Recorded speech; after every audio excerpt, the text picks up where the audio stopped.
Hello everyone, my name is Nicolas Bisuete. Today I'm going to present you my senior design project, Liberty Bandsaw Safety Enhancement, in which I have worked together with my classmates Perla Hernandez and Scott McGillis. The project aims to apply the skills and knowledge acquired from previous courses to industry level settings. In this 16-week process, students had to attend to an introductory meeting, present weekly report updates, a midterm and final report and presentations. Table of contents. The project is going to be presented in the following order.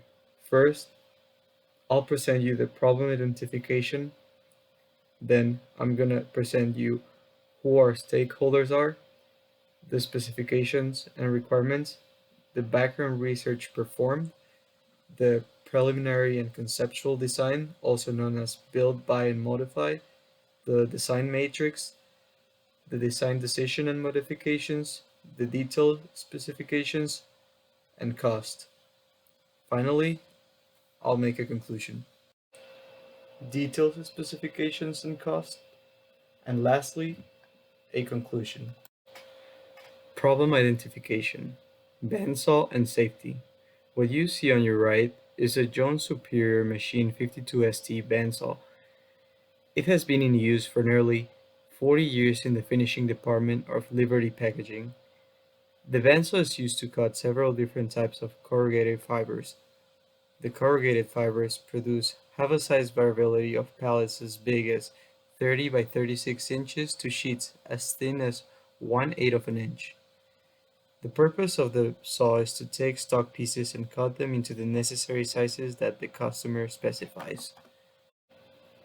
By interviewing different operators, supervisors, and other stakeholders, we were able to determine the risk and concerns. It includes manual feed-through, product cut and waste catches on blade, large range of stock sizes, ergonomic exhaustion, and operators were often exposed to blade. Stakeholders.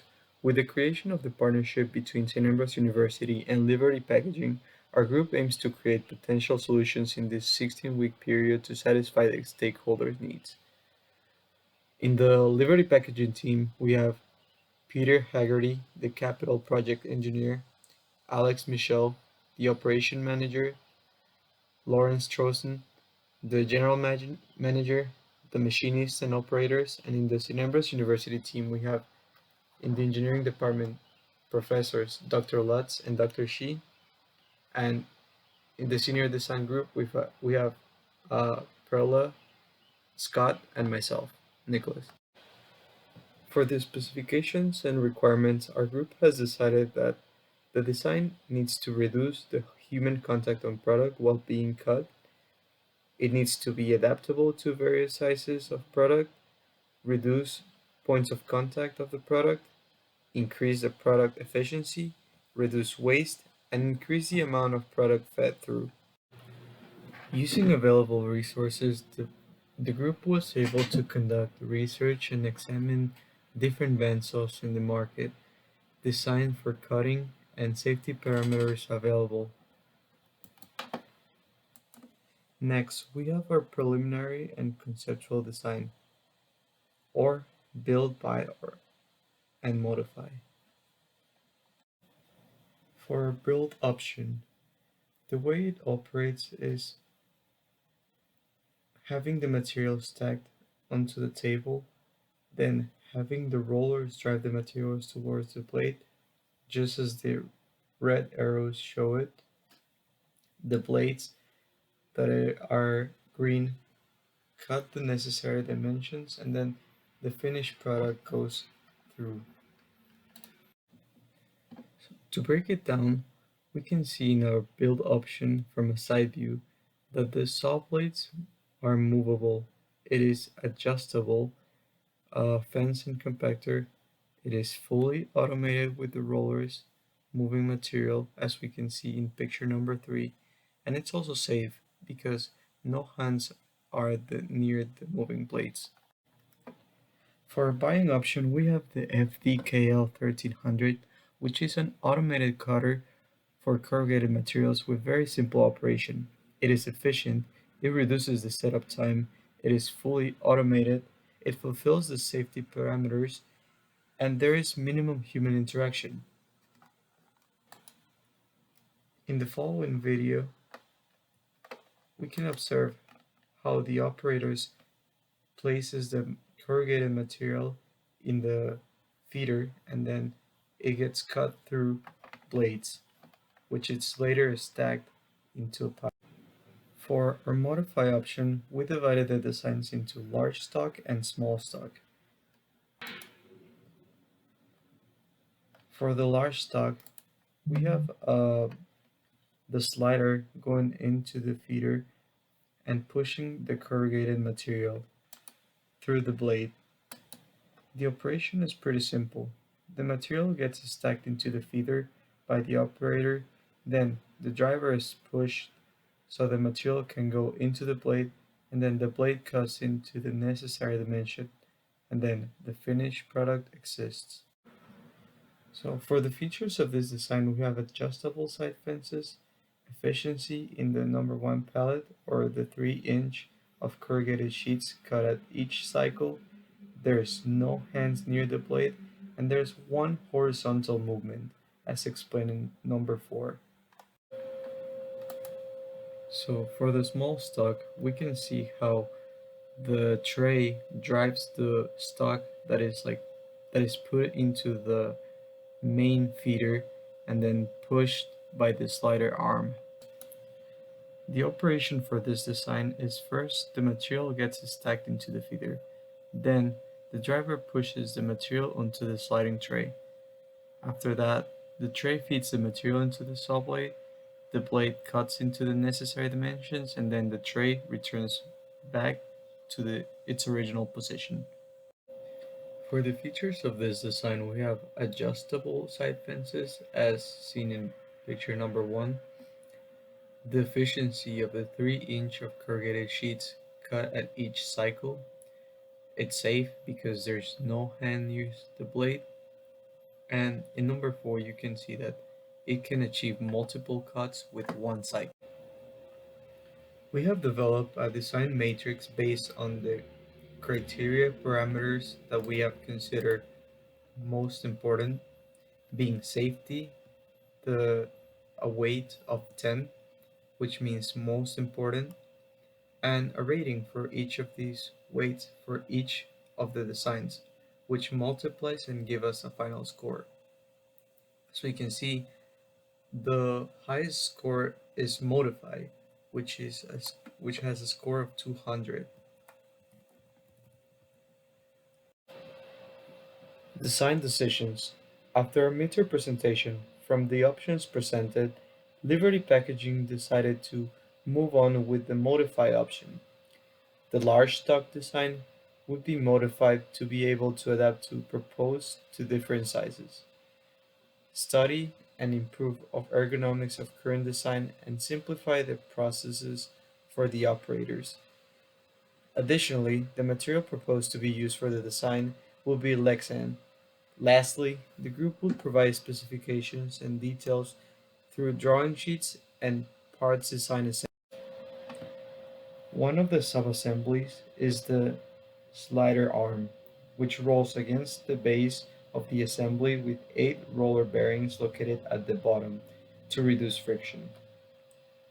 With the addition of an extended handle, it will allow the operator to push and pull the slider easily and thus eliminate possible ergonomic exhaustion. Additionally, there's a slider cover that will help the slider arm to not fall out of the assembly enclosure, as well as aiding to reduce the friction through a caster that will work as a guiding wheel.